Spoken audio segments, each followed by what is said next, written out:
ఇవాల్టి వార్తలు వాస్తవాల్లో మనతో ఉన్నారు బీఆర్ఎస్ పార్టీ నాయకులు టీఎస్ఎండీసీ చైర్మన్ మన్నే క్రిషాంక్ గారు, రాజకీయ విశ్లేషకులు కొట్టం జంగయ్య యాదవ్ గారు. నమస్తే అండి, వెల్కమ్ టు వార్తలు వాస్తవాలు. ఇక మేము ఇండియా కూటమి వైపు లేము, ఎన్డీఏ వైపు లేము, ఎవరితోనూ ఉండబోము, అలాగని ఒంటరిగా కూడా లేము, మాతో కూడా మిత్రులు ఉన్నారనేది నిన్న బీఆర్ఎస్ పార్టీ జాతీయ అధ్యక్షుడు సీఎం కేసీఆర్ గారు ఉద్ఘాటించారు. ఈ మేరకు నిన్న మహారాష్ట్రలో పర్యటించారు. ఇక్కడ అన్నాభావు సాటే జయంతి వేడుకల్లో ముఖ్యమంత్రి పాల్గొన్నారు. అనంతరం అక్కడ జరిగిన సభలో ప్రసంగించారు. 50 ఏళ్ళు దేశాన్ని పాలించిన వాళ్ళే ఇప్పుడు నయా ఇండియా అనుడు ఏంది అనేది ముఖ్యమంత్రి ప్రశ్నించారు. మహారాష్ట్రలో మా పని ప్రారంభించాం, ఎన్నికల యుద్ధ గంట మోగించామని ఉద్ఘాటించారు సీఎం కేసీఆర్. రైట్ క్రిషాంక్ గారు, సో ఇండియా కూటమి వైపు లేము, ఎన్డీఏ వైపు లేము, మేము సొంతంగానే వెళ్తున్నాం, ఇంక్లూడింగ్ ఫ్రెండ్స్ కలుపుకొని, మాకు కూడా స్నేహితులు ఉన్నారు, వాళ్ళని కలుపుకొని మేము సింగిల్గా అందరం కలిసి వెళ్తున్నాం ఒక కూటమి గారిని నిన్న ముఖ్యమంత్రి గారు ఉద్ఘాటించారు. అక్కడ అంటే ఒకటి ఫస్ట్ ఒక అలయన్స్ ఎప్పుడు వస్తుంది, అలయన్స్కి ఒక కారణం ఏంటిది అని అంటే అలయన్స్ వెనుక ఒక ఆలోచన అనేది ఉండాలి. ఆ ఆలోచన ఈ దేశ అభివృద్ధి కోసము దేశం ఏ విధంగా పోవాలనో ఒక డైరెక్షన్ అనేది ఉండాల్సిన అవసరం ఉన్నది.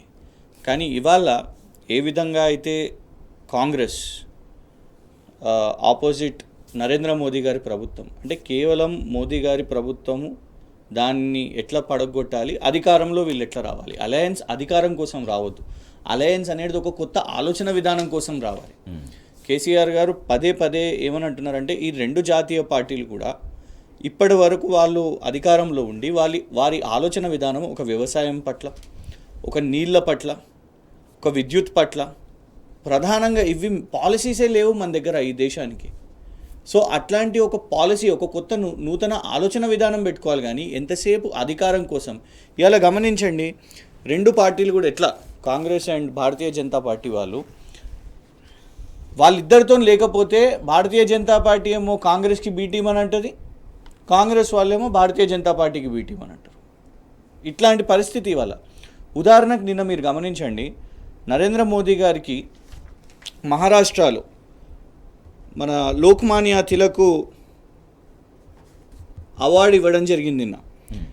సో ఆ లోక్మాన్య తిలక్ అవార్డు కార్యక్రమంలో చాలా స్పష్టంగా మీకు సుశీల్ కుమార్ షిండే గారు, శరద్ పవార్ గారు కనబడతారు. సుశీల్ కుమార్ షిండే గారేమో కాంగ్రెస్ నాయకులు, శరద్ పవార్ గారేమో ఎన్సీపీ నాయకులు. వీరిద్దరు కూడా ఆ I.N.D.I.A ఈ అలయన్స్లో ఉన్నారు. మరి కాంగ్రెస్ వాళ్ళు బీటీం అని అంటే ఫస్ట్ వారి సొంత సుశీల్ కుమార్ షిండే గారిని అనాలి కదా, లేదు శరద్ పవార్ గారిని అనాలి కదా. అట్లా కాకుండా ఇష్టం వచ్చినట్టు ఇవాళ చూడండి, ఎన్సీపీలో సగానికి సగం చీలిపోయి కూడా వెళ్ళిపోయిన పరిస్థితి. భారతీయ జనతా పార్టీ ప్రభుత్వంలో ఉన్నారు వాళ్ళు. సో ఇవాళ పాయింట్ ఏంటంటే అక్కడ రాష్ట్ర ఎన్నికలు లేవు కాబట్టి ఇవాళ రేపు వెస్ట్ బెంగాల్లో ఎన్నికలు ఉంటే ఇదే వెస్ట్ బెంగాల్లో ప్రచారం చేసినప్పుడు మమతా బెనర్జీని గారిని కూడా టీం బి అని అన్నారు రాహుల్ గాంధీ గారు. శివసేనని ఉద్ధవ్ ఠాక్రే గారిని కూడా టీం బి అని అన్నారు. కేజ్రీవాల్ గారిని కూడా ఇష్టం వచ్చినట్టు అన్నారు. కానీ ఇవాళ కాంగ్రెస్ ఏమని అనుకుంటుందంటే ఎంతసేపు ఇది మా పేటెంట్ రైట్, ఇది మా హక్కు, మేము అధికారంలో ఉండాలి. ఇదే అధికారం ఇంపార్టెంట్ కాదు. ఈ దేశం చూస్తున్నది ఆలోచనలు, ఏ పార్టీ ఎలాంటి సిద్ధాంతంతో ముందుకు పోతుంది, ఏ మేనిఫెస్టోతో ముందుకు పోతుంది, ఏం ప్రామిసెస్తో ముందుకు పోతుంది అనేది గమనించే ఆలోచనలో ఇవాళ దేశము అటువైపు చూస్తున్నారు. కాబట్టి ఇవాళ మీరు ఉదాహరణకు మహారాష్ట్రలోనే గమనించండి, ఏ మహారాష్ట్రలో అయితే నిన్న కేసీఆర్ గారు ఈ వ్యాఖ్యనిచ్చిండ్రో ఆ మహారాష్ట్రలోనూ ఈ రెండు పార్టీలను తిరస్కరించి ఇవాళ బీఆర్ఎస్ వస్తున్నారు. ఒక నూతన పార్టీకి ఈ స్థాయిలో ఒక క్రేజ్ ఉన్నది అని అంటే పదే పదే వెళ్ళిన ప్రతిసారి ఇతర పార్టీల నుంచి నాయకులు వస్తున్నారు. ఎమ్మెల్యేలుగా పనిచేసిన వాళ్ళు, ఎంపీలుగా పనిచేసిన వాళ్ళు, నిన్న కూడా జాయినింగ్స్ జరిగినాయి. పెద్ద పెద్ద నాయకులు, సామాజికవేత్తలు, కుల సంఘాలలో ఉద్యమాలు చేసిన వాళ్ళు, సామాజిక ఉద్యమాలు చేసిన వాళ్ళు, ఇట్లా అందరు కూడా బీఆర్ఎస్ వైపు చూస్తున్నారంటే ఒక ఆల్టర్నేటివ్ థాట్ కావాలి. పేరు మార్చితే ఏమున్నది, యూపీఏ కాస్త ఇవాళ వాళ్ళు ఇంకా ఎంత హుషారుగా ఏం చేసిర్రు, ఇండియా అనే పేరు ఎందుకు పెట్టుకున్నారు, ఆ నిర్వచనం ఎందుకు పెట్టుకున్నారు అని అంటే ఇక మీరు బై డిఫాల్ట్ ఇండియాతో ఉండాలి. మేము అనేది ఏంటంటే ఇవాళ మీ అలయన్స్లో లేని వాళ్ళు ఇక ఇండియాలో లేనట్ట, ఈ కాంగ్రెస్ని బీజేపీని కాదన్న వాళ్ళు ఇండియా కాదన్నట్ట, తెలంగాణ రాష్ట్రం ఇండియా కాదా? సో దేశం ఇండియా వీళ్ళు పెట్టుకున్న పేరు అట్లా మనం అట్లా అనాలి, స్ఫురించేలాగా. ఇప్పుడు ఇండియా అంటే ఇప్పుడు దేశం గురించి మాట్లాడుతున్నారా అనే స్ఫురణ వచ్చేలాగా అంటే ఇండియా ఇద్దరి మధ్యలోనే ఇక అయితే పొయ్యి లేకపోతే పెనం, వీళ్ళిద్దరి మధ్యలోనే చూస్ చేసుకోవాలి, ఇక వేరే ఆప్షనే లేదు అనే విధంగా వాళ్ళు అట్లా రాజకీయాలు చేస్తున్నారు. కానీ ఒక ఆప్షన్ ఉన్నది, ఇవాళ బీఆర్ఎస్ పెడుతున్న ఆప్షన్. ఎస్, వీళ్ళిద్దరు కూడా ఒక అగ్రేరియన్ పాలసీలో ఫెయిల్ అయినరు, ఒక విద్యుత్ పాలసీలో ఫెయిల్ అయినరు, వాటర్ని యూసేజ్ చేసుకోవడంలో ఫెయిల్ అయినరు. యువత, ఈ దేశ భవిష్యత్తు కానివ్వండి, ఈ దేశంలో ఉన్న డెమోగ్రఫిక్ డివిడెండ్ ఏదైతే శక్తి ఉందో, యువత ఉన్నదో, వాళ్ళ విషయం మీద ఒక పాలసీ పెట్టుకోవడం. అరే మన కళ్ళ ముందు ఆర్మీని కూడా కాంట్రాక్ట్ జాబ్స్ చేసేసి ప్రైవేటైజ్ చేసి ఉంటే అది చేసేస్తే మీరు చూడండి, కాంగ్రెస్ మాట్లాడిన దాఖలా లేదు, పోరాటం చేసిన దాఖలా లేదు, అక్కడికే వదిలేసిన పరిస్థితి. సో ఇవాళ ఒక కొత్త ఆలోచనతోని కేసీఆర్ గారు ముందుకు పోతున్నారు. డెఫినెట్గా ఈ రెండింటిని కూడా, ఇటు యూపీఏ దాని పేరు మార్చుకున్నంత మాత్రాన, లేకుంటే ఎన్డీఏ ఏదైతే వాళ్ళే సొంత శక్తి, భారతీయ జనతా పార్టీ ఓన్లీ నరేంద్ర మోదీ అనుకునే వాళ్ళు, ఈ దేశం వీళ్ళిద్దరు కాదు. డెఫినెట్గా India is a union of states. And మీరు అవునన్నా కాదన్నా ఈ తెలంగాణ రాష్ట్రం ఇవాళ రేపు ఎక్స్పాండ్ అవుతూ మహారాష్ట్ర అండ్ అదర్ స్టేట్స్ కూడా డెఫినెట్గా will be a formidable force. Right. Janga Yadav garu, Krishna గారు చెప్పినట్టుగా ఇండియా అనడం కంటే I.N.D.I.E అనడమే కరెక్ట్ ఏమో అనిపిస్తుంది. సో ఆ కూటమితో మేము ఉండము, తర్వాత ఎన్డీఏతో లేము, సింగిల్గా వెళ్తున్నాము. ఫ్రెండ్స్తో కలిసి దేశంలో మార్పు దిశగా మాతో కలిసి వచ్చే వాళ్ళతో, మా మిత్రులతో ఒక ప్రత్యామ్నాయం దిశగా మా ప్రయత్నం కొనసాగుతుందని నా ముఖ్యమంత్రి గారు మరొకసారి ఉద్ఘాటించారు. కేసీఆర్ గారు చెప్పింది మీరు చూసినట్లయితే ఒకసారి ఇక్కడ ఎట్లా ఉందంటే, ఇండియా వైపు ఉన్నారా మీరు, లేకపోతే ఇండియా వైపు మేము ఎక్కడ కూడా ఉండము అని చెప్పడం అంటే, ఇప్పటిదాకా పెద్దలు చెప్పారు ఇండియాలో ఉన్న ప్రతి వారు మీ కూటమిలోనే ఉంటేనే ఇండియాలో ఉన్నట్ట అని. కేసీఆర్ గారు పదే చెప్తారు తేలు శివలింగం కథ. శివలింగం మీద తేలు వదిలిపెట్టి తేలుని కొడదామంటే శివలింగాన్ని కొట్టిరు అని చెప్పి బద్నాం చేయడానికి.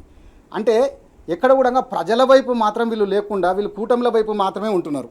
ప్రజల వైపు మాత్రం కేసీఆర్ గారు, నేను ఎక్కడ ఉన్నా తెలంగాణనే కాదు భారతదేశ వ్యాప్తంగా కూడా నేను ప్రజల వైపే ఉంటాను తప్ప ఈ కూటమిల వైపు కాదు. ప్రజల వైపు ప్రజలు మా వైపు ఉన్నారు, మేము ప్రజల వైపు ఉంటాము. ప్రజల వైపు ఎవరైతే ఉన్నారో వారందరూ కూడా మా మిత్రులే. ఈరోజు మాతో కలిసి వచ్చే ప్రతి ఒక్కరితోని మేము ఒక ఏర్పాటు చేసుకొని మేము ఇండియాలో చేస్తాము అని చెప్పేసి స్పష్టంగా చెప్పడం జరుగుతుంది. కానీ కూటములు కట్టేసి అధికారం కోసం మేము ప్రాకులాడేటువంటి చరిత్ర మాకు లేదు.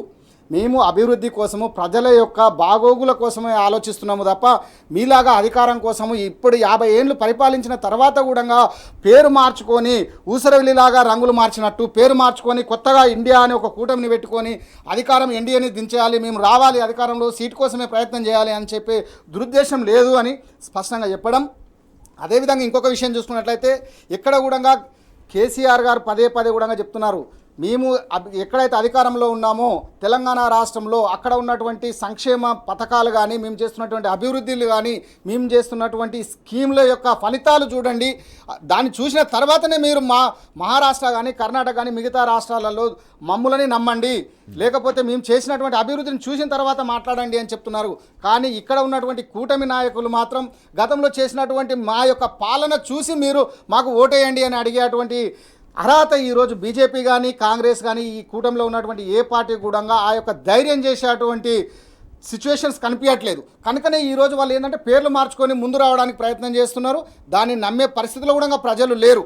కనుకనే ఈరోజు కేసీఆర్ గారు చేస్తున్నటువంటి సభ ఏదైతే సమావేశాలు చూసినట్లయితే అంత భారీ ఎత్తున జనం రావడము నిజంగా కూడా ఇప్పటిదాకా మిత్రులు చెప్పారు, ఎక్కడికక్కడ కూడా పార్టీలలో ఇంతకుముందు ఉంటే కాంగ్రెస్ లేదంటే బీజేపీ అనే దూరం నుంచి విడిచి కాదు, ప్రత్యామ్నాయంగా ఇంకొక పార్టీ ఏర్పడుతుంది, రేపు భవిష్యత్తులో రాబోతుంది, మాకు అక్కడ బాగుంటుంది అని చెప్పేసి బీఆర్ఎస్లో జాయినింగ్స్ మహారాష్ట్రలో చాలా మంది మేధావులు జాయిన్ అవుతున్నారు, ఒక సామాజికవేత్తలు జాయిన్ అవుతున్నారు, ఒక ప్రజల్లో పట్టున్నటువంటి నాయకులు, వివిధ సంఘాల నాయకులు జాయిన్ అవుతున్నారు. అంటే ఇది ఒక ముఖ్యమంత్రి గారి ఆలోచన విధానాన్ని స్ట్రెంగ్తెన్ చేద్దాం అన్నటువంటి ఒక ఆ ఉద్దేశము అదంతా ఎట్లా కనిపిస్తుంది అక్కడ? ఇంతకుముందు నేను చెప్పింది అదే కదా. ఎందుకంటే తెలంగాణ రాష్ట్రంలో జరుగుతున్నటువంటి అభివృద్ధిని చూసే వాళ్ళు జాయిన్ అవుతున్నారు తప్ప ఏదో మాయమాటలు చెప్పేసేటువంటి వారిని మోసపోవద్దు. ఇంతకుముందు చేసింది మేము గతంలో జరిగింది కూడా అదే. బీజేపీ కానీ కాంగ్రెస్ కానీ ఎక్కడ కూడా మాటలు చెప్పుతున్నారు, మోసాలు చేస్తున్నారు, అధికారం కోసం ప్రయత్నం చేస్తున్నారు. కానీ ఎక్కడ కూడా మా యొక్క రాష్ట్రాలలో మా యొక్క పరిస్థితులను, మా యొక్క జనాలలో ఉన్నటువంటి సమస్యలను పట్టించుకున్న పాపాన పోవడం లేదు. కనుకనే ఈరోజు కేసీఆర్ గారు చెప్తున్నటువంటి అభివృద్ధిని కానీ చూసి మేము జాయిన్ అవుతున్నామని చెప్పేసి అక్కడ ఉన్నటువంటి నాయకులు చెప్పడము, ప్రజలు కూడా నమ్మడము, దాన్ని ఈరోజు జాయినింగ్లు అని చెప్పేసి మనం స్పష్టంగా చెప్పొచ్చు. కృష్ణ గారు, 50 ఏళ్లుగా 2 జాతీయ పార్టీలు, ఆ కూటములు అనేవి దేశాన్ని ముందుకు తీసుకెళ్లడంలో పూర్తిగా ఫెయిల్ అయ్యాయి. కాబట్టి ఒక ప్రత్యామ్నాయం దిశగా ఒక గుణాత్మక మార్పు దిశగా ముందుకెళ్తున్నాం అనేది ముఖ్యమంత్రి గారు అనేక సందర్భాల్లో ఉద్ఘాటించి వచ్చారు. సో ప్రజల్ని గెలిపించాలి, పార్టీలను కాదు, కూటముల్ని కాదు, ప్రజలు మాత్రమే విజేతలుగా కావాలనేది అనేక సందర్భాల్లో చెప్తూ ఉంటారు. సో అది ఆ లక్ష్యంగా బీఆర్ఎస్ పార్టీ ఎట్లా ముందుకెళ్ళబోతుంది రాబోయే రోజుల్లో? ఇప్పుడు కేసీఆర్ గారు ఎవరి ఆదేశాల మేరకు పనిచేస్తారు? తెలంగాణ రాష్ట్ర ప్రజలు ఇవాళ భారతదేశ ప్రజలు ఏం ఆలోచిస్తున్నారు, ఇవాళ మహారాష్ట్ర ప్రజలు ఎందుకు మన వైపు వస్తున్నారు, మహారాష్ట్రలో ఉన్న రాజకీయ నాయకులు ఎందుకు, సామాజికవేత్తలు, ఆర్థికవేత్తలు, రకరకాల రంగాల్లో ఉన్న నైపుణ్యం గల ఎవరైతే ఎక్స్పర్ట్స్ ఉన్నారో వాళ్ళందరూ కూడా ఇవాళ కేసీఆర్ గారు వైపు వస్తున్నారు. తెలంగాణ రాష్ట్ర ప్రజలు అయితే ఏకంగా 2 సార్లు ప్రభుత్వంలో కూడా పెట్టారు. సో ఈ ప్రజల ఆశల మేరకు కేసీఆర్ గారు మాట్లాడాలి. రాహుల్ గాంధీ గారు ఏం కోరుకున్నారో, సోనియా గాంధీ గారు ఏం ఆదేశించారో దానికోసం కేసీఆర్ గారు కమిట్ అయిపోలేరు కదా. At the same time Narendra Modi గారు చెప్పగానే కేసీఆర్ గారు వినాల్సిన అవసరం లేదుగా. వీళ్ళిద్దరు తప్పిదాలు చేస్తే ఆ ఇద్దరు తప్పిదాలను లేవనెత్తడానికి ఒక ప్లాట్ఫామ్ కావాలి. ఆ ఆలోచన దిశగా ఇవాళ ఇద్దరు కూడా ఆలోచిస్తలేరు. ఇవాళ మీరు గమనించండి, ఈ I.N.D.I.A ఈ అలయన్స్, ఈ కాంగ్రెస్ వాళ్ళ అలయన్స్ ఏం పాలసీ లేకుంటే ఏం విజన్ ముందుకు పెట్టి ఒకటైనరు? ఇప్పటివరకు అసలు ఆ దిశగా ఏమైనా ఆలోచించిరా? లేదు. కేవలం ప్రస్తుత కేంద్ర ప్రభుత్వానికి అగేన్స్ట్గా అధికారంలో వీళ్ళు రావాలి అనే ప్రయత్నం మాత్రమే. ప్రజలు ఎందుకు ఇష్టపడతారు దాన్ని? అంటే ఒకే ఆలోచన విధానం లేదు ఇంకా కూడా లేదు. మీరు రేపు వెస్ట్ బెంగాల్ ఎలక్షన్స్ అంతెందుకండి, అయినా మరుసటి దినం కేరళలో ఏం జరిగింది? కేరళలో ఉన్న సిపిఎం ప్రభుత్వాన్నే ఇవాళ తప్పుడు ప్రభుత్వం అని మాట్లాడుతున్నారు. సేమ్ రాహుల్ గాంధీ గారు వీళ్ళందరూ. ఇదే సంవత్సరంలో మమతా బెనర్జీ గారిని కూడా తోకపాటి టీమ్ బి అని అన్నారు. ఒకటి గుర్తుపెట్టుకోండి రాజేష్ గారు, ఢిల్లీలో కూర్చొని అది రాహుల్ గాంధీ అయినా నరేంద్ర మోదీ అయినా ఒక రాష్ట్ర ముఖ్యమంత్రిని తోక పార్టీ అని తన పార్టీని అని అంటే అది కేవలం తన పార్టీనే కాదు, ఈ రాష్ట్ర ప్రజలను అండ్ మరియు ఆ పార్టీ కార్యకర్తలను. ఇవాళ 60 లక్షల మంది ఈ రాష్ట్రంలో బీఆర్ఎస్ పార్టీలో కార్యకర్తలుగా ఉన్నారు. ప్రజలు ఓట్లు చేసి గెలిపించారు. వారు తెలంగాణ గురించి మాట్లాడుతున్నారు. ఎందుకంటున్నాము అంటే ఇవాళ కేసీఆర్ గారు ప్రధానిని తెలంగాణ రాష్ట్రం కోసం ఒక రైల్ కోచ్ ఫ్యాక్టరీ ఏమైంది, ఒక బయ్యారం స్టీల్ ప్లాంట్ ఏమైంది, ఒక ITIR ఏమైంది, ఒక ఇరిగేషన్ ప్రాజెక్ట్కి జాతీయ హోదా ఇవ్వలేదు మీరు అని వాళ్ళు అడిగినప్పుడు మరి అడగడానికి కూడా పోతే తప్పైపోతుందా? కేటీఆర్ గారు పదే పోయినరు. ఇలా మా ఇష్యూ ఉన్నది, ఉదాహరణకు చెప్తాను, మా కంటోన్మెంట్ ఇష్యూ. 1 కాదు 2 కాదు 5 రక్షణ శాఖ మంత్రులను, మీకు సుష్మా స్వరాజ్ గారినైనా, అరుణ్ జైట్లీ గారినైనా, మనోహర్ పారికర్ గారినైనా, నిర్మలా సీతారామన్ గారినైనా, లేకపోతే ఇప్పుడున్న రాజ్నాథ్ సింగ్ గారినైనా పదే పోయి కలవడం దేనికోసము? అక్కడ డిఫెన్స్ భూములు ఉన్నాయి, ఆ డిఫెన్స్ భూములను పేద ప్రజలకు అప్పచెప్పండి, మీరు విలీనం చేసేయండి, కంటోన్మెంట్ని GHMCలోకి విలీనం చేస్తే అక్కడ ఫ్లైఓవర్లు నిర్మాణం చేయగలుగుతాం, స్కైవేలు నిర్మాణం చేయగలుగుతాం, రోడ్ వైండింగ్లు చేయగలుగుతాం, పేద ప్రజలకు ఇల్లు కట్టియగలుగుతాం. ఇవాళ ఎందుకంటే ఉచిత నీళ్ళు కూడా ఆ నియోజకవర్గానికి ఇస్తున్న తెలంగాణ ప్రభుత్వం. సో ఈ అంశాల మీద కేంద్ర మంత్రులను కలిస్తే తప్ప, కలిసినప్పుడు ఎలా ఏం చేస్తారు? టీమ్ బి అని రాహుల్ గాంధీ వచ్చి ఇష్టం వచ్చినట్టు మాట్లాడతారు. ఎందుకు చెప్తున్నాను అంటే నిన్నటికి నిన్న ఇగోండి ఈ ఫోటో చూడండి మీరు. ఇటు కుడి పక్కకున్న వ్యక్తి శరద్ పవార్ గారు. ఈ శరద్ పవార్ గారు నెల ముందు మహారాష్ట్రలో వేడెక్కింది కాబట్టి కేసీఆర్ గారు అక్కడ పోయేసరికి వాళ్ళ ఎన్సీపీ కూడా ఖాళీ అయ్యి బీఆర్ఎస్లోకి వస్తున్నారు కాబట్టి ఈ శరద్ పవార్ గారు కేసీఆర్ గారికి అగేన్స్ట్గా ప్రెస్ మీట్ పెట్టి కేసీఆర్ గారిని టీమ్ బి ఆఫ్ బీజేపీ అన్నారు. మరి నువ్వేం చేస్తున్నావయ్యా పెద్ద మనిషి, నువ్వు నిన్న నరేంద్ర మోదీ గారికి సన్మానం చేస్తున్నావు. ఇంకోటి, కాంగ్రెస్ నాయకులు ఇష్టం వచ్చినట్టు రాహుల్ గాంధీ గారు ఎప్పుడు మాట్లాడతారు కదా, టీమ్ బి తోక పార్టీ ఇది అదని అంటారు కదా. ఇగోండి వీరేమో సుశీల్ కుమార్ షిండే గారు, చాలా సీనియర్ కాంగ్రెస్ నాయకులు, జాతీయ నాయకులు. సుశీల్ కుమార్ షిండే గారు కూడా సన్మానం చేస్తున్నారు. ఫస్ట్ రాహుల్ గాంధీ గారు మీ సొంత కూటమిని చూసుకోండి, మీ సొంత పార్టీని చూసుకోండి. ఇష్టం వచ్చినట్టు తెలంగాణకు వచ్చి తెలంగాణ ప్రభుత్వం, తెలంగాణ ప్రజలు ఎన్నుకున్న ముఖ్యమంత్రిని తోక పార్టీ టీమ్ బి అంటే ఇక్కడ ఉన్న ప్రజలు ఎవరు కూడా ఊరుకోరు. ఎందుకు చెప్తున్నాం అనంటే ఇక్కడికి వచ్చినప్పుడు వీళ్ళు చాలా హామీలు ఇస్తారు. ఒక్కటి చెప్పాలనుకుంటున్నాను రాజేష్ గారు, ఎందుకంటే నోటికి వచ్చినట్టు హామీలు ఇవ్వద్దు. ఫస్ట్ మీ కూటమి ఇవాళ మాట్లాడినప్పుడు ఏం చేస్తున్నారు మీరు అనేది గమనించాలి. ఇక్కడ రాష్ట్ర అలా PCC అధ్యక్షుడు ఉన్నాడు, ఉట్టిగానే నోటికి ఇప్పుడు వచ్చింది కదా అని పాలమూరు రంగారెడ్డి ప్రాజెక్టు మేము పూర్తి చేసేస్తాము అని ఏదో వాగ్దానం ఇస్తున్నాడు. ఎవరు మర్చిపోతారా? ఎవరైనా మర్చిపోతారా? 10 సంవత్సరాలు కాంగ్రెస్ ప్రభుత్వంలో ఉండే, కాంగ్రెస్ ప్రభుత్వంలో ఉన్నప్పుడు వాళ్ళతో చాతగానిది ఇప్పుడు ఏదో వాళ్ళు చేస్తారంట. ఎందుకంటే కేసీఆర్ గారు చేస్తున్నారు కాబట్టి ఓట్ల కోసము అడుగుతారు. చూడండి, ఇది ఎవరి స్టేట్మెంట్? ఇది 2014లో కాంగ్రెస్ ప్రభుత్వంలో ఉన్నప్పుడు రాహుల్ గాంధీ గారు పాలమూరు గడ్డ మీద బహిరంగ సభలో ఏకంగా వచ్చి మాట్లాడిన పరిస్థితి.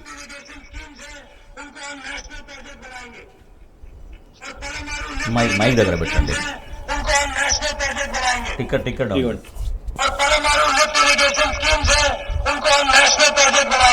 పాలమూరు రంగారెడ్డి ప్రాజెక్ట్ को हम నేషనల్ ప్రాజెక్ట్ బనాయేంగే అని చెప్పిన రాహుల్ గాంధీ గారు ప్రభుత్వంలో ఉన్నప్పుడు ఇక్కడికి వచ్చి, కాంగ్రెస్ ప్రభుత్వంలో ఉన్నప్పుడు, దేశంలో కాంగ్రెస్, ఉమ్మడి ఆంధ్రప్రదేశ్లో కాంగ్రెస్ పాలమూరు గడ్డ మీదకి వచ్చి మేము జాతీయ హోదా ఇస్తాం పాలమూరు అప్పుడు చేయలేదు. ఇవాళ కేసీఆర్ గారు పూర్తి చేస్తుంటే ఇప్పుడు వచ్చి సడన్ గా మేము కట్టేస్తాము అని అంటే నమ్మేటట్టు ఇవాళ తెలంగాణ ప్రజలు మీరు మోసం చేస్తుంటే అమాయకులు అని అనుకుంటున్నారు. ఖచ్చితంగా గమనిస్తున్నారు. చూపించిన ఫోటో శరద్ పవార్ గారు, ప్రధానమంత్రి, అండ్ సుశీల్ కుమార్ షిండే వాళ్ళు ముగ్గురు మాట్లాడుకుంటున్న ఫోటోలు చూసాం. తర్వాత ఇప్పుడేమో పొద్దున్న లేస్తే బీ టీం అని కాంగ్రెస్కి బీ టీం అని బీజేపీ అంటది, బీజేపీకి బీ టీం అని కాంగ్రెస్ అంటది, బీఆర్ఎస్ని పట్టుకొని. సో ఇవాళ మళ్ళీ అప్పుడు అధికారంలో ఉన్నప్పుడు స్వయంగా రేవంత్ రెడ్డి రాహుల్ గాంధీ మాట్లాడిన మాట పాలమూరు రంగారెడ్డి జాతీయ హోదా. సో అప్పుడు లేని వాళ్ళు ఇప్పుడు మాటలు చెప్తే నిజంగా ప్రజలు నమ్మే పరిస్థితి ఉంటుందా? మన తెలంగాణలో ఒక సామెత ఉందండి, ఆడలేక మధ్యలో ఓడు అంటే గెలవలేక అవతల మీద బురద చల్లడం. ఎక్కడ కూడా వీళ్ళకి ఏమైందంటే ప్రజల్లో ఒక సపోర్ట్ దొరకక, ప్రజల నుంచి వ్యతిరేకత ఎదురవుతున్న సందర్భంలో మమ్మల్ని ప్రజలు తిరస్కరిస్తున్నారు. ఈ సందర్భంలో ఖచ్చితంగా మనం ఏదో ఒక వే తీసుకోవాలి. ఎందుకంటే చెప్పుకోవడానికి అభివృద్ధి చేసింది ఏం లేదు గతంలో కనుక. ఇప్పుడు చెప్పాలంటే ప్రజలకు మనం ఏదో ఒకటి చేయాలి, చేసే వాళ్ళ మీద బురద చల్లాలి. బురద చల్లడం ఈజీ, దాన్ని క్లారిఫికేషన్ తీసుకోవాలంటే మాత్రం కష్టం.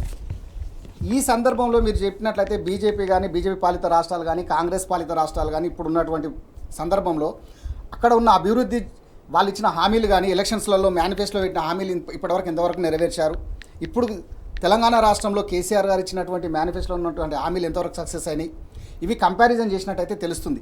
కానీ అలా కాకుండా ఒంటెద్దు పోకడగా, అంటే ఎక్కడో ఢిల్లీలో కూర్చొని వాళ్ళు ఒక మాట, ఇక్కడ వచ్చేసరికి పీసీసీ నాయకులు కానీ, మిగతా నాయకులు మీరు తీసుకున్నట్టయితే బీజేపీ కానీ, కాంగ్రెస్ కానీ, అంటే వారిలో ఒక పొంతన లేకుండా ఎవరికి వాళ్ళే యమునా తీరే, తన ఉన్నటువంటి ఇంట్లో గెలిచి రచ్చగెలవమంటారు.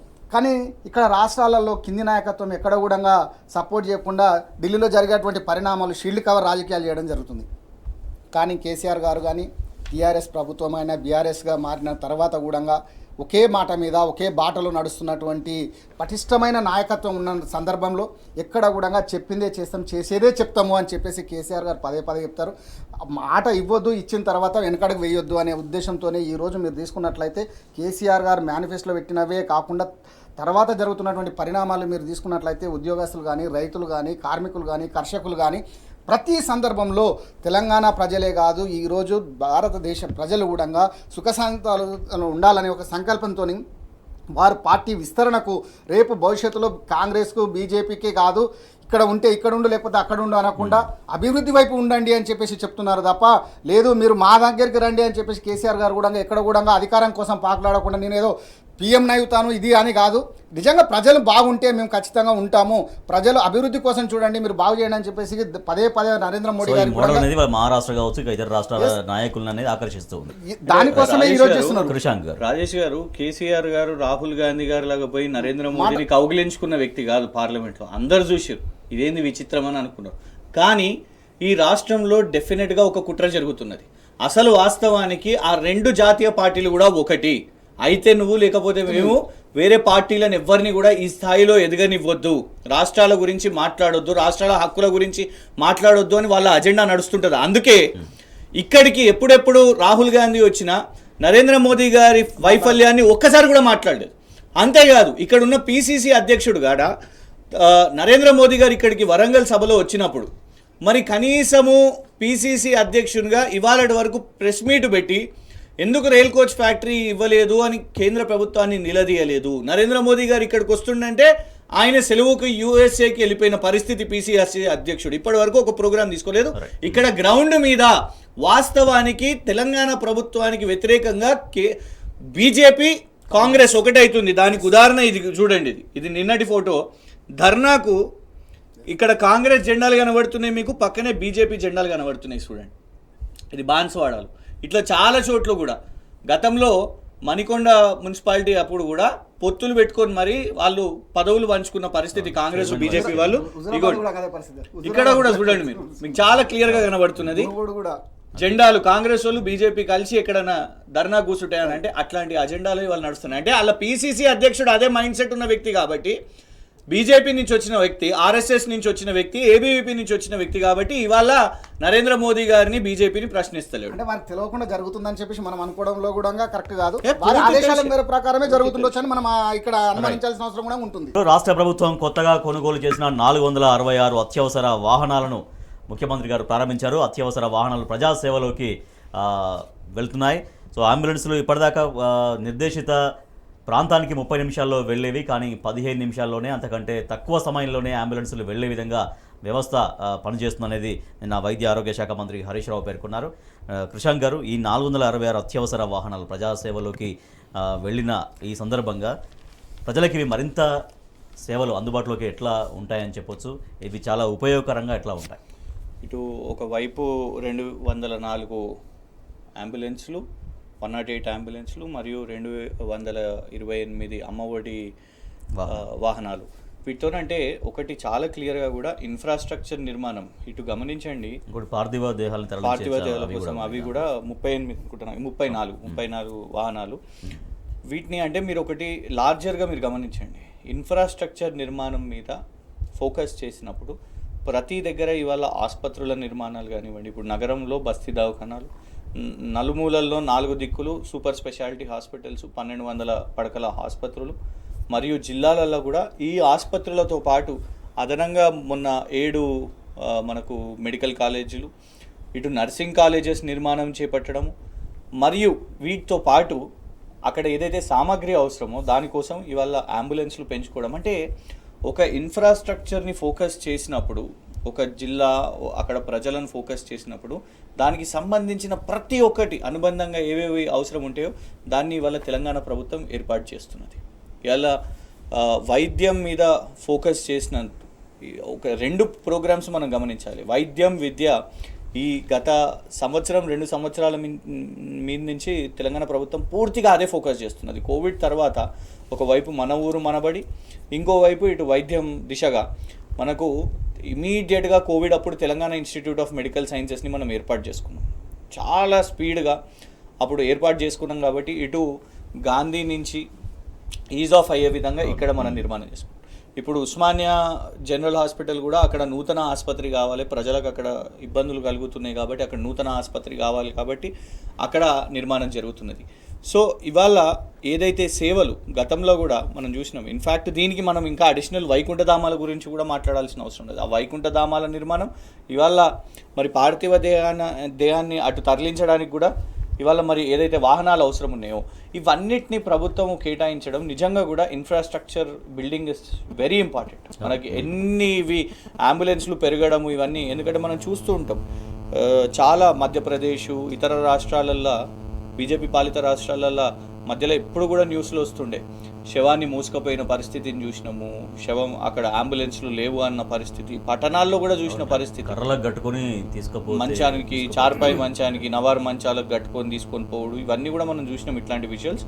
సో తెలంగాణ ప్రభుత్వం, తెలంగాణ రాష్ట్రంలో అట్లాంటి విధంగా ఇబ్బందులు కలగొద్దు అని, ఇవే కాకుండా ప్రభుత్వమే కాకుండా పార్టీగా కూడా గతంలో గిఫ్ట్ స్మైల్ కార్యక్రమంలో భాగంగా అంబులెన్స్లు కేటీఆర్ గారు ఫోకస్ చేసి రాష్ట్ర వ్యాప్తంగా బీఆర్ఎస్ నాయకులు అందరూ కూడా మీరు గిఫ్ట్ స్మైల్ వెహికల్స్, అంబులెన్స్లు ఇవ్వండి అని కోరినప్పుడు చాలామంది కూడా ఇవ్వడం జరిగింది. అంటే వైద్యం విషయం మీద ఎక్కడ కూడా తెలంగాణ ప్రభుత్వం ఒక్క స్టెప్ కూడా వెనకడుగు వేయొద్దని ఇవాళ మెడికల్ హాస్పిటల్స్ నుంచి మొదలు పెట్టుకుంటే medical colleges, nursing colleges and మరియు దానికి సంబంధించిన ఇన్ఫ్రాస్ట్రక్చరు, అంబులెన్స్లు, హర్స్ వెహికల్స్, అమ్మఒడి పథకం. ఇంకొకటి అమ్మఒడి విషయం మీద కూడా మనం చెప్పాలి, ఎందుకంటే అది పూర్తిగా కూడా ఇవాళ మీరు గమనించండి మెటర్నిటీ మార్టాలిటీ రేషియోలో మనము UN ఇచ్చిన సస్టైనబుల్ డెవలప్మెంట్ గోల్స్లో భాగంగా మనకు ఆ బ్యాలెన్స్ని మనం క్రియేట్ చేయగలిగినాము. ఒకవైపు న్యూట్రిషియస్ ఫుడ్, న్యూట్రిషియస్ కిట్స్ ఇవ్వడము, మరియు కేసీఆర్ కిట్లో భాగంగా అమ్మాయి పుట్టినా అబ్బాయి పుట్టినా కూడా ఆర్థికంగా వాళ్ళకు సహాయం చేస్తూ మరియు పిల్లవాళ్ళు పుట్టిన తర్వాత కూడా ఆ న్యూట్రిషియస్ ఫుడ్, ఆ కిట్టు అవన్నీ కూడా ఇచ్చి వాళ్ళు మొత్తం ఈ పీరియడ్లో రిజిస్టర్ చేసుకున్న వాళ్ళు ఆసుపత్రికి పోవాలన్నా లేకుంటే స్కానింగ్కి పోవాలన్నా ఏదన్నా చికిత్సకు పోవాలన్నా కూడా ఆ వెహికల్స్ ఇవాళ చేయించుకోవడం ఆల్రెడీ ఉన్నాయి. ఇంకా కూడా అదనంగా ఇవాళ మనము 228 అమ్మఒడి వెహికల్స్ కూడా చేయించుకోవడం ఇవాళ సిస్టమేటిక్గా పూర్తిగా ఇటు మహిళల వైపు, ఇటు తల్లుల వైపు, మాతృమూర్తుల వైపు మరియు చికిత్స కోసం అంబులెన్స్ వైపు ఇది డెఫినెట్గా కూడా పెద్ద ఫ్లాగ్షిప్ ప్రోగ్రామ్. జంగా యాదవ్ గారు, ఇప్పుడు అంబులెన్సులు, అమ్మఒడి వాహనాలు, తర్వాత పార్థివ దేహాలను తరలించే వాహనాలు, ఇవన్నీ కూడా చాలా అత్యవసర సేవలకు సంబంధించి ఉపయోగపడే ఈ వాహనాలు.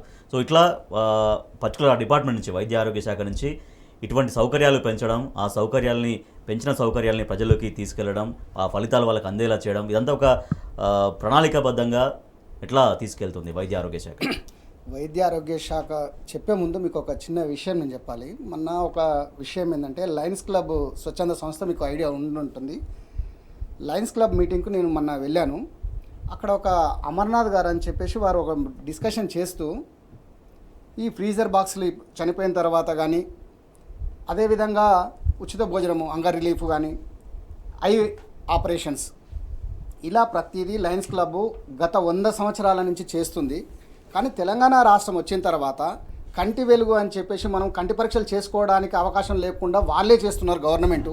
అదేవిధంగా 5 రూపాయల ఉచిత భోజనం పెడుతూ మనం అంగర్ రిలీఫ్ అనేది ఏదైతే చేస్తున్నామో దాన్ని చేస్తున్నారు. ఫ్రీజర్ బాక్సులు కూడా డొనేట్ చేసేవారు. అదేవిధంగా సూర్యరాజు గారు అని చెప్పేసి అంబులెన్స్ ఆల్రెడీ సిటీలోనే ఇచ్చారు వారు. ఇలా మనం ఏది చేద్దామన్నా కానీ మనకంటే ముందు కూడా గవర్నమెంట్ ప్రభుత్వము, తెలంగాణ ప్రభుత్వం ముందడుగు వేస్తూ ముందు సమాజంలో ఉంటుంది అని చెప్పేసి వారు స్పష్టంగా సభా వేదిక మీదంగా బాబురావు గారి బర్త్డే అని చెప్పేసి ఉండే అక్కడ వారు చెప్పడం జరిగింది.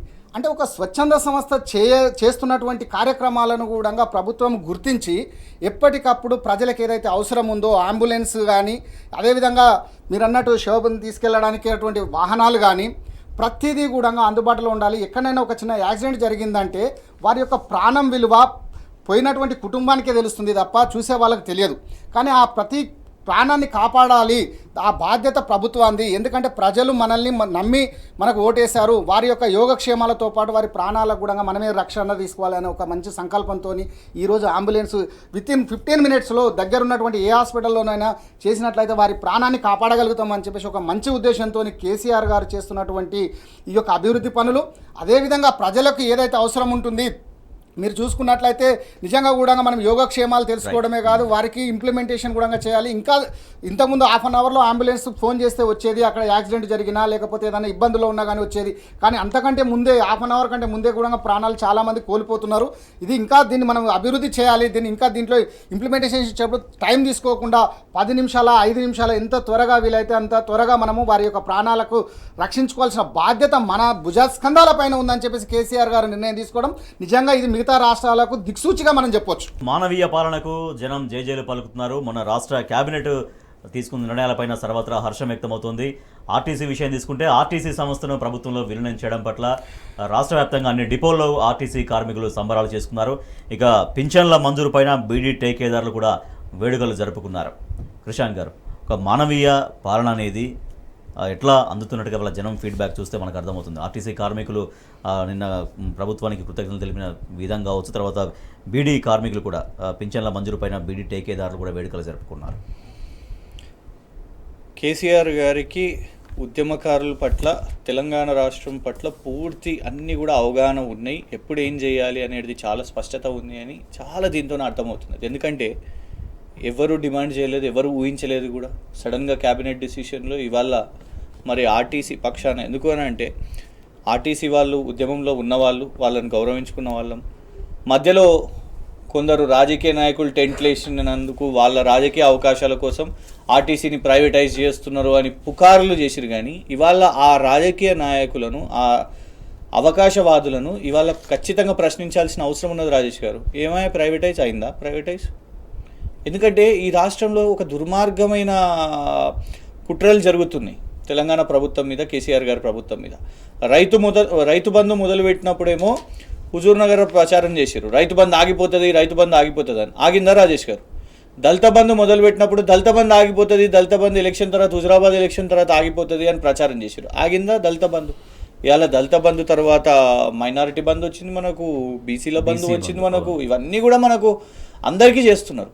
అట్లా ప్రతి ఒక్క సెగ్మెంట్కి చేస్తూ ఇవాళ మరి చారిత్రాత్మకంగా ఒకవైపు ఒక కర్ణాటక రాష్ట్రంలో బీజేపీ ప్రభుత్వం ఉన్నటి వరకు, ఇప్పుడు వచ్చిన ప్రభుత్వం కూడా అక్కడంతా డోల్ డ్రమ్స్లో ఉన్న పరిస్థితి, అక్కడ ఆర్టీసీని ప్రైవేటైజ్ చేస్తున్న పరిస్థితి. ఇతర రాష్ట్రాల్లో బీజేపీ పాలిత రాష్ట్రాల్లో ఆర్టీసీని ప్రైవేటైజ్, రైల్వేస్ని ప్రైవేటైజ్ చేశారు మన నరేంద్ర మోదీ గారు.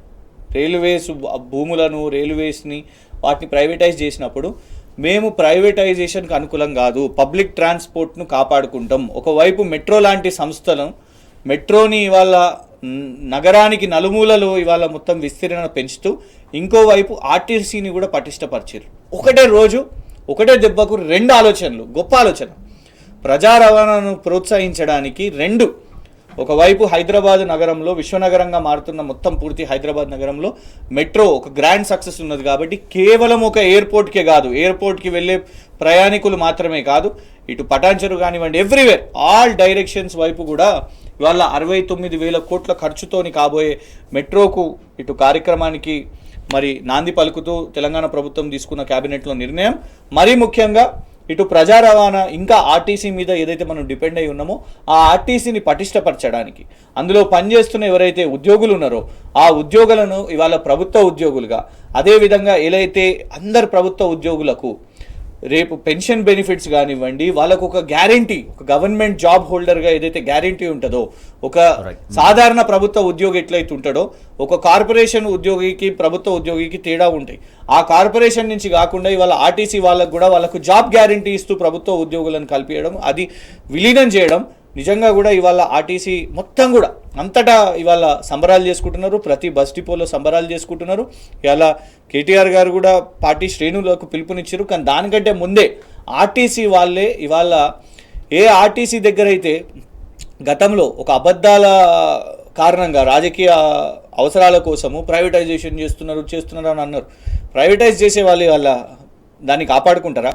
దాని తర్వాత కార్గో సిస్టమ్ని పెట్టి కార్గో ద్వారా ఎట్లా రెవెన్యూని పెంచుదాము, ఒక మంచి అధికారిని కూడా దానికి పెట్టి, మన సజ్జనార్ గారు లాంటి వారిని కూడా దానికి పెట్టి ఇవాళ దాన్ని ఎట్లా పటిష్టపరచాలి అని ఇవాళ అందులో భాగంగా విలీన నిర్ణయం ఏదైతే తీసుకున్నారో ప్రభుత్వంలోకి ఆర్టీసీని కూడా భాగస్వామ్యం చేయడము, విలీనం చేయడం డెఫినెట్గా ఇవాళ అందుకే స్వచ్ఛందంగా ఆర్టీసీ లోకం మొత్తం కూడా తెలంగాణ వ్యాప్తంగా కేసీఆర్ గారికి పాలాభిషేకం చేస్తున్నారు. ధన్యవాదాలు చెప్తున్నారు. రైట్, జంగయ్య గారు, ముందు ఆర్టీసీని బతికించాలి, ఆ తర్వాత బలోపేతం చేయాలి అన్న ప్రణాళిక రాష్ట్ర ప్రభుత్వం ముందు నుంచి కూడా ఎట్లా అవలంబిస్తుంది? దాంతోపాటుగా ఇవాళ 43,000 మంది ఆర్టీసీ కార్మికులు ప్రభుత్వ ఉద్యోగులుగా మారారు మన రాష్ట్ర ప్రభుత్వం తీసుకున్న నిర్ణయం ప్రకారం. అన్ని వర్గాల సంక్షేమాని కోసం రాష్ట్ర ప్రభుత్వం ఏ విధంగా ముందుకెళ్తుందో, కార్మికుల సంక్షేమం కోసం కూడా మేము అదే పక్షాన ఉంటాము, కార్మికుల కుటుంబాల పక్షాన ఉంటామని ప్రభుత్వం ఈ నిర్ణయం ద్వారా ఎట్లా చెప్పినట్టయింది? ఆర్టీసీ సంస్థ ఏదైతే మనకు ఉందో 1932 దాదాపు 90 సంవత్సరాల క్రింద నిజాం నవాబ్ల కాలంలో ఏర్పడినప్పటి నుంచి కూడా ఇప్పటి వరకు ఎవరూ తీసుకునే నిర్ణయం కేసీఆర్ గారు ఈరోజు తీసుకున్నారు. అక్కడ ఉన్నటువంటి ఇక్కడ తెలంగాణ ప్రభుత్వంలో ఉన్నటువంటి ఉద్యోగస్తులను కంటికి రెప్పలా కాపాడుతూ వారి యొక్క సంక్షేమం కోసం ఈరోజు తీసుకున్నటువంటి నిర్ణయం నిజంగా కూడా అభినందనీయం. మీరు తీసుకున్నట్లయితే జాబ్ సెక్యూరిటీ కానివ్వండి, ఇదే 43,000 మంది కార్మికులు ఏదైతే ఆర్టీసీ దాంట్లో కనీసం మాకు ఒక డిఏ వసేయాలు అని అనుకున్న సందర్భంలో వీరి అందరి అంచనాలను మించి క్యాబినెట్ నిర్ణయం నిజంగా పండుగ వాతావరణం అని చెప్పొచ్చు మనం. అదేవిధంగా మీరు ఇంకొక విషయం ఏంటంటే, ఎక్కడ కూడా కేసీఆర్ గారు కార్మికులకు ఎంత ఇంపార్టెన్స్ ఇస్తున్నారో కార్మికులు కర్షకులు కంటికి రెండు వైపులా ఉన్నటువంటి సందర్భం అని చెప్పాలి. ఎందుకంటే మనము స్పష్టంగా చూసుకున్నట్లయితే రైతులకు ఇన్ని రోజులు మనం చేసుకుంటూ వచ్చినాము, రైతు బంధు కానీ రైతు బీమా కానీ రైతులు ఒక స్థానంలో నిలిచోబెట్టాము. ఇంకా నెక్స్ట్ మిగిలింది కార్మికులకే. ప్రభుత్వ ఉద్యోగులను కూడా మనము ఆ ఉద్దేశంతో ముందుకు తీసుకెళ్ళినట్లయితేనే వారు కూడా బాగుంటారు. అప్పుడే మనము ప్రజల యొక్క సమస్యలను పూర్తిగా చేసినట్లయితుంది. ఉద్యోగస్తులకు నిజంగా కూడా మనం తీసుకున్నట్లయితే డిఏలు కానీ ఎక్కడైతే మనం సక్రమంగా ఇవ్వగలుగుతున్నామో, ఇప్పటికీ 7 సార్లు డిఏ ఇచ్చినప్పటికీ కూడా 10,000 రూపాయలు మాత్రమే ఇంక్రీజ్ అవుతుంది. కానీ ఇప్పుడు ఏదైతే మనం తీసుకున్న నిర్ణయం, కేసీఆర్ గారు తీసుకున్న నిర్ణయం తర్వాత 3,000 కోట్ల అప్పులు ఉన్నటువంటి ఆర్టీసీ అప్పులు కూడా రాష్ట్ర ప్రభుత్వం భరిస్తుందని చెప్పేసి స్పష్టంగా చెప్పడం జరుగుతుంది. అంటే అప్పులు కానీ ఏ ఉన్నా కానీ రేపు భవిష్యత్తులో ఇంకా దాని మీద పడకుండా ప్రభుత్వం తీసుకొని వీరి యొక్క జీతాలు సక్రమంగా వచ్చే విధంగా వారి యొక్క జాబ్ సెక్యూరిటీ వారి పిల్లలకు కూడా రేపు భవిష్యత్తులో ఉండాలి. అదేవిధంగా వారికి లోన్లు ఏదైతే ఉన్నాయో ఇల్లు కట్టుకోవడానికి కానీ వాహనాలు కొనుక్కోవడానికి కానీ లోన్లు ఇవ్వడము, ఇలా ప్రతి సందర్భంలోనూ వారి యొక్క బాగోగులు చూసుకునేటువంటి ప్రభుత్వమే కేసీఆర్ గారి ప్రభుత్వము అని చెప్పేసి చెప్పకనే చెప్పినటువంటి కేసీఆర్ గారిని ఈరోజు ఇంతమంది అభినందిస్తున్నారు అంటే మనము అభినందించవలసిన విషయం ఈ నిర్ణయాన్ని. మీ టీ న్యూస్ ప్రేక్షకులు ఒకళ్ళు నాకు ఒక మెసేజ్ పంపించి ఒక జియో కాపీ కూడా పంపించారు.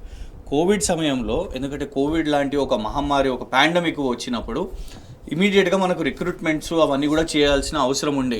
కొత్తగా ధనాధన్ టిమ్స్ లాంటి ఒక ఆసుపత్రిని నిర్మాణం చేసుకొని మెడికల్ కాలేజెస్ ఉన్నాయి, వాటికన్నిటికీ కూడా రిక్రూట్మెంట్ కావాల్సి ఉండే. కాబట్టి దాదాపు 30,000 మందిని రిక్రూట్ చేసుకున్నామంట కాంట్రాక్ట్ బేసిస్లో. ఇమీడియట్గా అప్పుడు 30,000 మందిని రిక్రూట్ చేసుకున్నాము.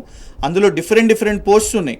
Out sourcing services, honorarium to senior residents, contract services of medical colleges, outsourcing services of medical colleges, contract services of teaching hospitals, ఇట్లా టిమ్స్ కోసము, nursing college, RIMS general hospital, ఇట్లా ఎన్నో కూడా 30,000 ఉద్యోగాలు తీసుకున్నామట.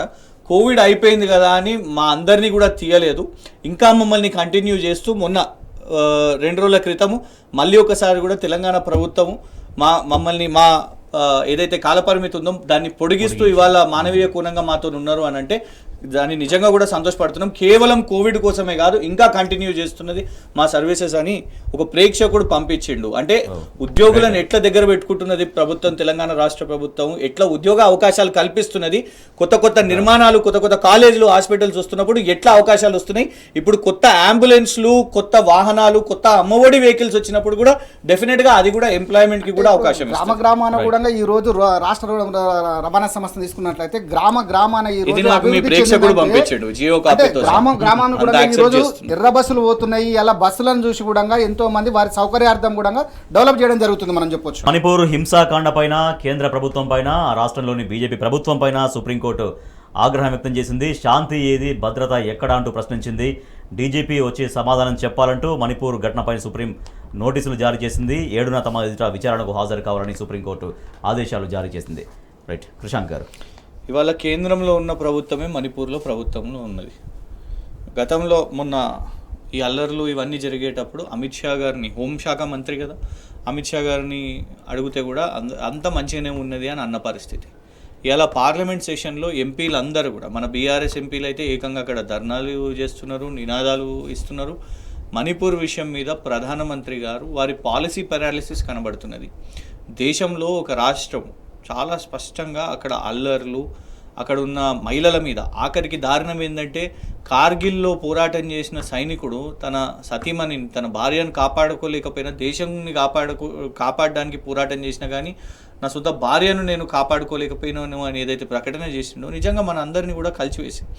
కానీ మరి నరేంద్ర మోదీ గారు దీని మీద ఇప్పటి వరకు కూడా ఒక స్పష్టత, ఒక స్టేట్మెంటు ఇవి ఏమి ఇవ్వకుండా మరి పార్లమెంట్ నుంచి తప్పించుకోవచ్చు కానీ మన అత్యున్నత న్యాయస్థానమైన సుప్రీంకోర్టు నుంచి ఎవరు కూడా తప్పించుకోలేరు అని చాలా స్పష్టంగా కనబడుతున్నది. కేంద్రం తరఫు నుంచి సుష్మా స్వరాజ్ గారి కుమార్తె, భారతీయ జనతా పార్టీ మాజీ కేంద్ర మంత్రి గారి కుమార్తె ఆర్గ్యుమెంట్ చేస్తూ ఏమని ఆర్గ్యుమెంటు సీజే గారు ముందు పెట్టింది అని అంటే, రాజస్థాన్లో కూడా జరుగుతున్నాయి కదా, ఛత్తీస్గఢ్లో కూడా జరుగుతున్నాయి కదా అని అంటే ఇవి రాజకీయ ప్లాట్ఫామ్స్లో మాట్లాడాలి, సుప్రీంకోర్టులో మాట్లాడలేదు. అంటే మీరు ఏమని అంటున్నారు, మీ ప్రయత్నం ఏంటిది, మీ ఆర్గ్యుమెంట్ ఏంటి? అయితే అందరు మహిళలకు న్యాయం చేయాలి, లేకపోతే ఎవరికి న్యాయం చేయొద్దా అని మీరు అట్లా ప్రయత్నం చేస్తున్నారని చాలా సీరియస్ రిమార్క్స్ ఇచ్చారు. ఒక పొలిటికల్ స్టేట్మెంట్స్ లాగా ఇవాళ పార్లమెంట్లో కూడా అదే చేస్తున్నారు కదా.